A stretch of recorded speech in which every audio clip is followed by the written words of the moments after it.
In North Epping, New South Wales, Australia, the Lynn family lived relatively comfortably, as Min Lynn, the family's patriarch, was a news agency proprietor and ran a family-owned news agency. With his wife Yoon Lynn, the family had 3 children, 9-year-old Terry, 12-year-old Henry, and 15-year-old June Brenda Lynn. Also at the home was Yoon's sister Irene Lynn. The family was clearly close, as they lived together and worked together. The news agency even purportedly employed Min Lynn's sister Kathy. Though everything appeared to be going well for the Lynn family, that was about to take a gruesome turn. On the morning of July 18, 2009, Kathy and her husband, Leon Ben Robert Shia, went to the newspaper agency, only to find it closed. This was highly unusual, as the Lynns were always punctual and took their business seriously, as it supported their entire family. Concerned, Kathy and Robert went to the Lynn house to see if they could track down Min and Yoon. Unnervingly, they found the front door to the Lynn family's house open. Going upstairs, the two noticed speckles of what looked like blood on the walls, and in the hall. Definite red flags. That ain't no speckle. All between the bedrooms. They found that the bedrooms were covered in blood spatter, from the floors all the way to the ceilings. A terrified Kathy called for the police, barely able to make out the words, "I think someone murdered my brother's family." They then saw the bodies, or rather, what remained of the bodies.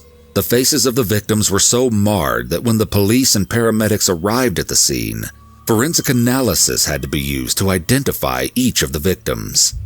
Eventually, it was determined that the victims were Min, Yoon, Terry, Henry, and Irene. All 5 had been bludgeoned with a hammer, though 4 had also been strangled. The only one to survive was Brenda, but she hadn't been home at the time of the slaying. She had been on a school trip, and this likely saved her life. Wow. Horribly, the school trip for the win.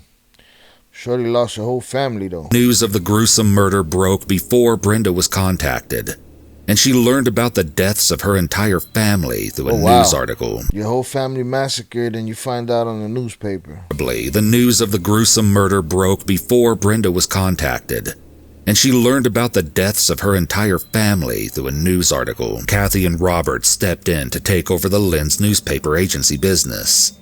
As well, Brenda, who was completely alone in the world now, was placed into their custody. In fact, just hours after the bodies were discovered, Robert had offered to adopt Brenda. For a month, there were no leads into the identity of the Lynn family's killer. You're making it seem like it was Robert. I don't know how insane this twist is going to be. Let's see. Evidence was starting to pile up. The house showed no evidence of a break-in, which police believed indicated that the killer had a key. As well, nothing in the house had been broken or stolen, which meant that the motive for entering the house was likely only to kill the Lynn family.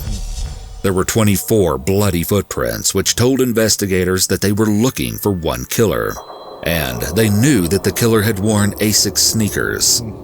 But here's the really interesting twist in this case. The forensic evidence, specifically the bloody footprints, indicated that the killer never entered Brenda's room. But why not? If the entire family had been killed, certainly the killer would have looked for Brenda in order. Killer knew that Brenda was off on a field trip to make her a victim as well. But the fact that Brenda's room was never entered indicated something important. The killer knew she wasn't home. When they listened back to Kathy's initial phone call to police, they took the time to translate something she had been yelling frantically to Robert in Cantonese. Well, it turns out she had been desperately pleading with him not to leave her alone in the house. But oddly enough, her husband did exit the home, not seeming to have a single worry about whether or not the killer could still be in the home with his helpless wife. Things were starting to come together. What if Robert had known Kathy would be perfectly safe because the only merciless killer around was himself? But when officials planted a pinhole camera inside Robert's home, and he was observed cutting up an Asics shoebox and flushing the pieces down a toilet. No way. Wow. Suspicion quickly turned on him. In the time after the murders, he was able to adopt the daughter. They had to take the time to get that camera put in the house, and then they happened to catch him in the kitchen chopping up Asics boxes. Forensic investigators examined a stain found in the garage of Robert's house, and it was uncovered that it contained DNA from 4 of the 5 Lynn family victims.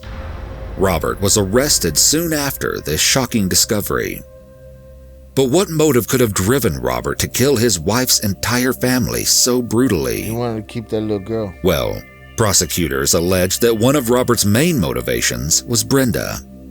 That's right, Robert was allegedly attracted to his young niece. Wildin', boy. It was then Brenda reportedly told investigators that her uncle Robert had been allegedly assaulting her before the murder of her family, and that it had only continued after she moved into his home under his custody. Yo, I don't know where y'all at. I don't know if y'all do the death penalty, but during trial, a picture was painted of a man who, in his need to possess his niece, was driven to kill an entire family. Though this is clearly humans are so stupid. The kind of case that makes headlines, it wasn't so cut and dry in reality. After 2 abandoned trials and a 3rd trial that ended in a hung jury, it was the 4th jury that found Robert guilty in 2017. It took 4 juries to find this animal guilty. Robert still maintains that he is innocent of any crime.